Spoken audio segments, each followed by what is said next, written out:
ассалому алайкум бинандаҳои азиз, барномаи тиллиёти ахборро мустақиман манзури шумо менамоем. равандҳои ҷаҳонишавӣ, бархурди тамаддунҳо, ташвишҳои умумибашарӣ марбут ба иқлим ва гуногунандешӣ дар сиёсати геополитикӣ аз ҷумлаи падидаҳое мебошанд, ки марбут ба ҳазорсолаи нав буда андешидани тадбирҳои муассир, хосат ташаббусу иқдомҳои шоистаро баҳри саодати инсоният тақозо менамояд. дар марҳилаи кунунӣ дар олам ҷумҳурии Тоҷикистон бо пешоҳангӣ ва иқдомҳои наҷиб аз ҷониби президенти ҷумҳурии Тоҷикистон пешвои миллат муҳтарам Эмомалӣ Раҳмон чун кишвари ташаббускор дар ҳалли масоили глобалӣ ва таъсиргузор дар танзими равандҳои сиёсии минтақа шинохта шуд. ҳамкори мо Фахриддини Муҳаммадюсуф мавзӯъро шарҳ медиҳад. кишвари пешоҳангу ташаббускор ва тарғибгари ҳадафҳои олӣ баҳри некаҳолии башарият имрӯз дар раванди ҷаҳонишавӣ ва омезиши тамаддунҳо ки бо падидаҳои мухталиф хоса сиёсиву иқтисодӣ, табиӣ ва фарҳангӣ ҷараён дорад, мавқеи устувори ҷумҳурии Тоҷикистон дар ҳалли мушкилоти умумибашарӣ бо ташаббусҳои созанда ва пешоҳангиҳо эътимоди ҷаҳониёнро бештар мегардонад. равандҳои ҷаҳонӣ собит намуд, ки ҷомеаи башарӣ таваҷҷӯҳи худро ба мушкилоти вобаста ба тағйирёбии иқлим ва пешгирии таъсиррасонӣ ба муҳити зист равона намуда, ҷанбаҳои гуногуни ҳалли масъалаҳои марбутро ба рӯзномаи ҳадафҳои рушди устувор шомил гардонад. қатномаи маҷмаи умумии Созмони Милали Муттаҳид таҳти унвони шарҳи миёнамуҳлати бисёрҷанбаи татбиқи 10-солаи байналмилалии амалоб барои рушди устувор солҳои 2018-2028 аз қабили таъмини аҳволӣ бо оби тозаи ошомиданӣ, обёрии бештари заминҳои кишоварзӣ ва ҳифзи пиряхҳо ба шумор меравад. чунки дар натиҷаи тағйирёбӣ бо суръати иқлим, шумораи аҳволие ки ба об ва манбаъҳои обӣ дастрасӣ надоранд, афзоиш ёфта истоданд ва аз рӯи таҳлили коршиносон солҳои охир бештар аз 80 давлатҳои ҷаҳон норасоии захираҳои обиро эҳсос менамоянд ва раванди хушксолию биёбоншавӣ ба ҳаёти бештар аз 1 миллиард 200 миллион аҳволии дунё таҳдид карда истодааст. дар шароити ташвишовари ҷаҳони муосир, умумияти ҳадафу вазифаҳое ки дар назди давлатҳо пеш омад, зарурати рушду таҳкими муносибатҳои байни ҳамдигариро бар пояи дӯстӣ, эътимод ва ҳамкории судманд татбиқ сохт. инак дар радифи ташаббусу иқдомҳои шоиста баҳри саодати инсоният ки бо пешоҳангиҳо чун қадамҳои наҷибу созанда пеш гирифта шуданд, тасмимҳо пай дар ҳам амалӣ мешавад. беҳуда нест ки имрӯз ҷомеаи ҷаҳонӣ Тоҷикистонро ҳамчун кишвари ташаббускор дар самти самаранок истифодабарии захираҳои обӣ эътироф менамоянд ва ташаббусҳои байналмилалии пешвои муаззами миллат президенти ҷумҳурии Тоҷикистон муҳтарам Эмомалӣ Раҳмонро чун дурнамои нави фаъолият дар ҳамаи соҳаҳо эътироф менамоянд. таконбахшӣ ба амалҳо ва шарикии устувор. ин ҳадаф пайваста аз ҷониби ҷумҳурии Тоҷикистон дар заминаи узвият дар созмону ташкилотҳо бо таҳкими ҳарчи бештар сурат гирифта ба ҳифзи захираҳои табиӣ ва бо андешидани тадбирҳои муассир баҳри коҳиши таъсиррасонӣ бар раванди тағйирёбии иқлим мусоидат хоҳад кард. ҳанӯз солҳои 90-уми қарни гузашта пешвои муаззами миллат муҳтарам Эмомалӣ Раҳмон набзи ҷомеаи ҷаҳониро дарк намуданд ва вобаста ба пешгирии офатҳои табиӣ, тағйирёбӣ бо сурати иқлим, гармшавии бесобиқаи сайёра андешаҳои худро дар созмонҳои бо нуфузи байналмилалӣ аз ҷумла Созмони Милали Муттаҳид иброз намуда буданд ва ин иқдомҳое ба шумор мераванд ки ҷомеаи ҷаҳонӣ масъалаи мазкурро яке аз масъалаҳои муҳими ҳаётан муҳими кишварҳои худ қарор доданд. тадбирҳои муштараки ҳамоҳангсозӣ ва тақвиятдиҳандаи робитаҳои судманд дар самти ҳалли мушкилоти марбут ба ҳифзи табиат тақозои замон буда дар раванди дигаргуниҳои табиӣ ва зарурати нигоҳдошти он бо ҳамовозӣ бояд сурат гирад. дар ин замина ҷумҳурии Тоҷикистон дар самти ҳалли мушкилоти марбут ба дигаргуниҳои табиӣ пайваста пешоҳангӣ нишон дода аз рӯи пешниҳодҳои мушаххас консепсия ва нақшаҳои амалро муаррифӣ намудааст ки бо ҷонибдории ҷомеаи ҷаҳонӣ баҳри некаҳолии сокинони сайёра роҳандозӣ мешаванд. Фахриддин Муҳаммадюсуф, Фарҳоди Восе, Ахбор.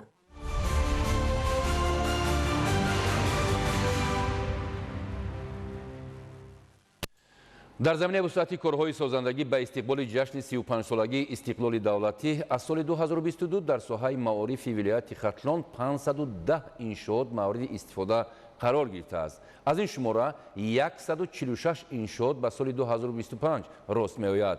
با روحیه سازندگی و اقدام کارهای ساختمانی در دیگر انشاءات بنیاد شونده جشن ساحه معارف ولایت ختلان کارهای ساختمانی با مرام ادامه دارند. گزارش همکاران ما در این خصوص.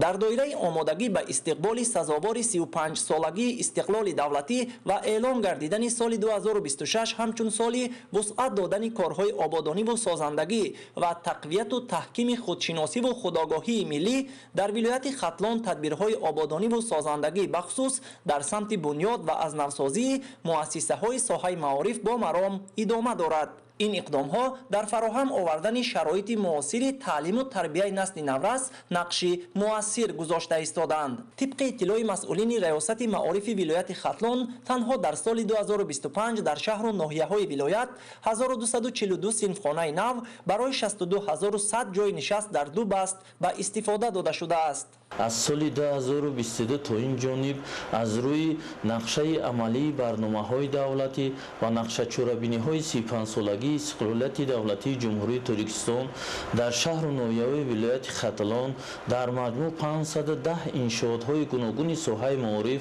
عبارت از 4028 صنفخانه برای 100700 جای نشست در یک بست ساخته به استفاده داده شدند. 146 انشاءاتش در دوام سال 2025 برای 31050 جای نشست در یک بست ساخته شدند. قابل ذکر است که در عملی گردیدن این اقدام‌های سازنده سهم ساکنان وطن دوست، صاحبکاران محلی و شخصان سخاوت پیشه نظررس میباشد. محض با تشبث و دستگیری آنها ده‌ها مؤسسه تعلیمی بنیاد و از نوسازی گردیده برای نسل نورس شرایط مساعد و زمانوی تحصیل فراهم آورده شده است. هدف اصلی این تدبیرها مهیا نمودن محیط ارزنده تحصیل، بلند برداشتن صفت تعلیم و تربیت و در این زمینه به وای رسانیدن نسل باسواد و وطن دوست و دارای حس بلند خودشناسی و خودآگاهی می باشد. در سال تحصیلی 2024-2025 و در دوام سال 2025 خوانندگان مؤسسات تعلیمی شهر نویه ولایت ختلان در دور نهایی المپیادهای جمهوری که مسائل بین خوانندگان مؤسسات شهر نویه جمهوری برگزار می‌گردد توانستند که از خود یک مهارت خوب نشان دهند و سزاوار 800 جایهای افتخاری گردیدند. جایهای به دست آورده خوانندگان انعکاس کننده سطح صفت تحصیلات می باشد. گرچنده با دستگیری مقامات اجرایی حکومت دولتی شهر و ناحیه و ولایت و عموما جمهوری وزارت معارف و علمی جمهوری تاجیکستان شماره زیادی صنفخانه‌های ایلاگی بناهای تعلیمی همزمان مؤسسه‌های نوی تعلیمی در شهر و ناحیه ولایت ختلان مورد استفاده قرار داده می‌شوند، ولی در سمت با استفاده دادن مؤسسه‌های تعلیمی سهمی پدر و مادران، صاحبکاران، شخصان سخاوت پیشه خیلی زیاد است. ادامه چنین کارهای آبادانی و سازندگی در ساحه معارف بازگوی سیاست معارف پرورانه دولت بوده زمینه استواری رشد آینده کشور و پیشرفت جامعه معاصر تاجیکان را فراهم می‌آورد. در دور نهایی آزمون فروغ صوفی دانایی کتاب است. داوطلبان ولایت ختلان با به دست آوردن 28 جای نمایان از آن جمله 2 شاجایزه توانستند که در سطح جمهوری مقام اول را کسب نمایند. همزمان در آزمون علم فروغ معرفت با به دست آوردن 20 جای نمایان در نسبت به سالهای گذشته دستاوردهای نظررس به دست آورد. تمام این دستاوردها ثابت می‌سازد که رشد ساحه معارف در ولایت ختلان به یکی از سمت‌های کلیدی پیشرفت جامعه تبدیل یافته برای آینده درخشان تاجیکستان صاحب استقلال زمینه با اعتماد فراهم می‌آورد. اسماعیل صاحب نظریان، اسکندر سعید، ولایت ختلان، اخبار.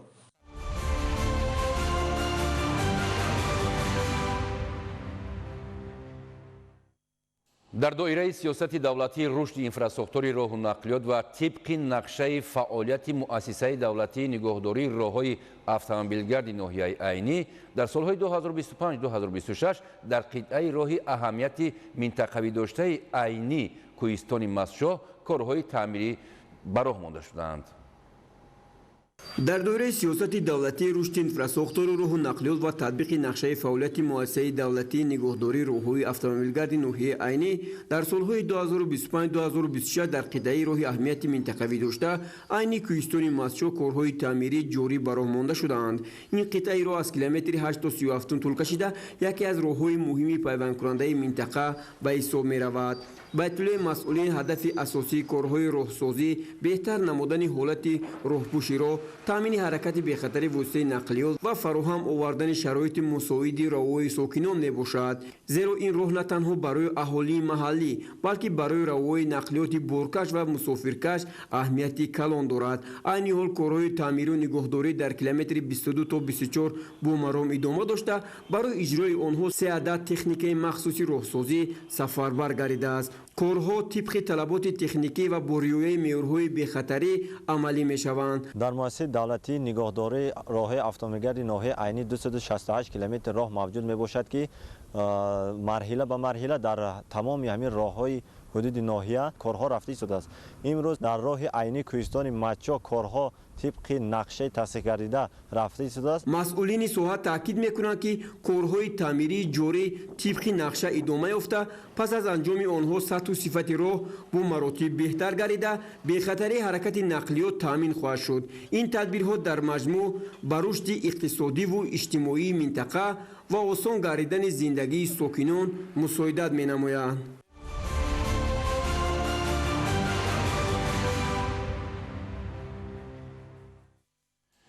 کشاورزان خوجگیداران ناحیه دوستی با به راه ماندن زحمت صادقانه به زمین و استحصال فراوان محصولات خوشصفت در تامین بازارهای استعمالی با انواع گوناگون غذایی نقش مهم می‌گذارند. دوام چند ماه است که خوجگی‌های دهقانی و کوپراتیوهای تجارتی ناحیه روند کشت کارتوشکا را وسعت داده، میدان‌های از حاصل خالی گشته را برای کشت دیگر زراعت و سبزیجات آماده نموده ایستاده‌اند. گزارش همکاران ما در این خصوص. در جماعت شهرک خورمدیار ناحیه دوستی هر قطعه زمین کورم ثمرانک و عاقلانه استفاده گردیده سال سال مجموع استحصال محصولات افزون گردانیده می شود. عین زمان در جماعت مذکور خوجگیداران با مقصد گرفتن حاصل دلخواه و سهم گذاشتن در تامین امنیت غذایی روند کشت کارتوشکا را توسط تکنیکای ساحه انجام داده ایستادند که تا این جانب از 45 گکتاری در نقشه بوده در 25 گکتاری آن کشت کارتوشکا را گذرانیدند. خوجگیداران کارتوشکا کاری ناحیه تخمی نوع اوچی مسچو را به اقلیم منطقه مطابق دانسته هر سال از این نوع تخمی استفاده کرده و حاصل فراوان میرویانند. در همین موضع جماعت شهرک خورمدیار 4467 گکتار زمین کورم آبی می باشد و از این ما 3350 گکتار کشتی پنبه‌دانه ما کش نمودیم. خوجگی‌های دهقانی همه اون کشتایی که غیر از پخته 1117 گکتار رو تشکیل میکرد. من همین سال گذشته بسیار حاصلات خوب به دست آوردم. با گفته متخصصان ساحه کشاورزی شدگار نمودن زمین‌های از حاصل خالی گشته توسط تکنیک‌های تسمه‌چرخ عامل فراوانی محصولات و تامین زمین با نامی دانسته شده انجام چنین تدبیرهای کشاورزی را به خوجگیداران توصیه می‌دهند. عین حال میدانی برای کشت زراعت پخته پیش بینی شده را خوجگیداران تخت و هموار و شدگار خوشصفت گذرانیده ایستادند تا از آن حاصل دلخواه به دست آورند. اینچنین با مقصد سرسبز و خرمگردانی محیط زیست و تازه و آزاده نگاه داشتن اطراف در جماعت شهرک خورمدیار با اشتراک وسیع ساکنان و کارمندان اداره و تشکیلات معرکه نهالشینانی دایر کرده شد. ضمن برگزاری چنین تدبیر اکولوژی در حدود جماعت مذکور زیاده از 4000 دانه نهالان سایه افکن همیشه سبز و میوه دهنده شنانیده شده از جانب مسئولین نظارت و نگاهبینی آنها تامین کرده می شود. شاهزاده سمندر موسی نور محمد، ناحیه دوستی، اخبار.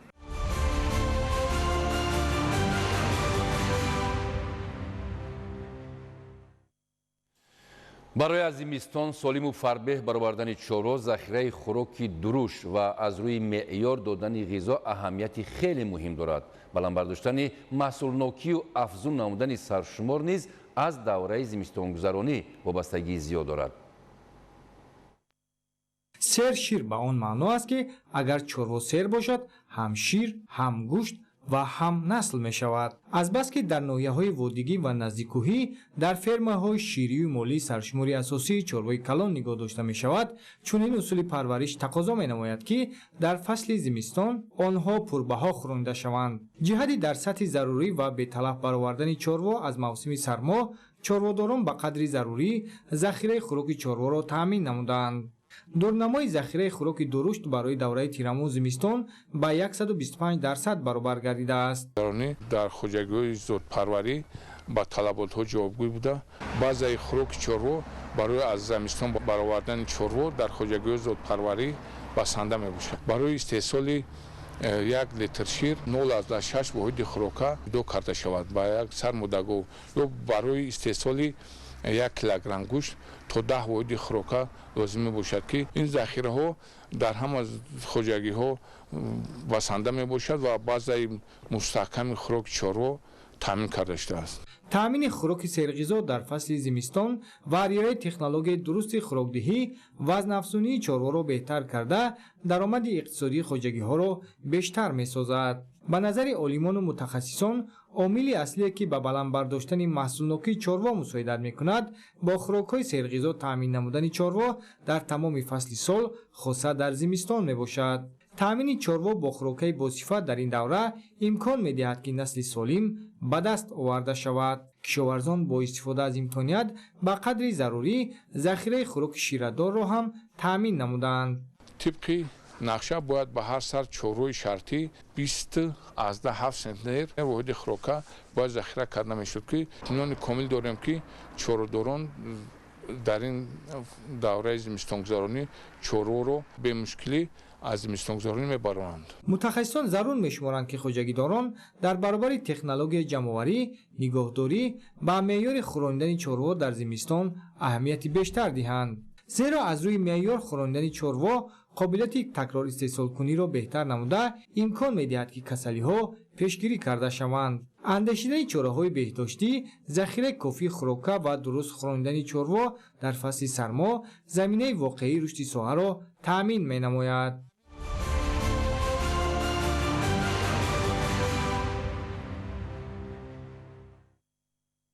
در شهر استراشان در دوره سردی‌های فصل زمستان طبق نقشه چرابینی‌های اگنتی دولتی خوجگی جنگل نزد حکومت جمهوری تاجیکستان جهت حفظ عالم وحوش کارهای بیوتکنیکی وسعت داده می‌شود. تفصیلات بیشتر در گزارش نوبتی ما. بارشات برف پرشدت روزهای آخر در منطقه‌های کوهی مملکت برای پیدا کردن غذا به حیوانات وحشی و یابایی مشکل گردید. از این لحاظ در دایره برنامه رشد ساحه جنگل برای سالهای 2022-2026 و با مقصد پیشگیری نمودن تلفات عالم حیوانات و پرندگان از سردی‌های فصل زمستان در موضع کمقل از جانب مؤسسه دولتی خوجگی جنگل شهر استراشان کارهای بیوتکنیکی دایر کرده شد. ضمن گذرانیدن کارهای بیوتکنیکی بابت تامین نمودن غذای عالم وحوش در موضع‌های مخصوصی حیوانگذار و جای‌های سکونت پرندگان یک مقدار کاه، گندم و جو، سبوس، جواری مکه، نمک، کارتوشکا، لبلبو، سیب و دیگر نمودی محصولات خوراک جایگیر و پوشیده شد. تاکید باید نمود که جای گذاشتن غذای حیوانات زیاد از 2000 متر بلند از سطح بحر که حیوانات و پرندگان از زیر برف بلند خوراک پیدا کرده نمی‌توانند قرار گرفت. ما کارمندان مؤسسه دولت خوجگی جنگل شهر استراشان در اساس نقشه چهاربینی‌های و برنامه اگنت خوجگی جنگل نزد حکومت جمهوری تاجیکستان کارهای بیوتکنیکی در منطقه نوآباد موضع کمقل گذرانده استادیم. در یک موسم زمستان گذرانی 3-4 مرتبه هم کارهای بیوتکنیکی میگذرانیم. جنگلزار مؤسسه دولتی خوجگی جنگل شهر استراشان در میدان زیاد از 9000 گکتار دامن پهن کرده بیشتر دارای قله‌های بلند کوه محسوب می‌یابد. محض در بلندکوه‌ها حیوانات نادر از قبیل خرس، بوز کوهی، گرگ، روباه، خوک یابایی، مرغ هلال، کپک و دیگر نمود عالم وحوش عمر به سر میبرند و هنگام بارشات برف بلند از پیدا کردن غذا اذیت میکشند. کارمندان مؤسسه دولتی خوجگی جنگل شهر استراشان با در نظر داشت نقشه چهاربینی‌های از جانب اگنتی دولتی خوجگی ҷангали назди ҳукумати ҷумҳурии тоҷикистон таҳия гардида аз ҳисоби маводҳои дар фасли тирамоҳ захира гардида мунтазам корҳои биотехникӣ ташкил месозанд. масъулини муассисаи мазкур нақша доранд ки корҳои биотехникиро дар дигар мавзеъҳои кӯҳӣ идома дода бо ин амал ба ҳифз кардани олами ҳайвонот саҳми арзанда гузоранд. ҳамин аст ки то имрӯз дар водии мазкур ҳайвоноте зиндагӣ мекунанд ки ба китоби сурхи тоҷикистон шомиланд ва баҳри зиёд намудану ҳифзу нигоҳдории онҳо пайваста чораҳои муассир андешида мешавад. фирдавс умарзода, орзу маъруфзода, шаҳри Саравшан, Ахбор.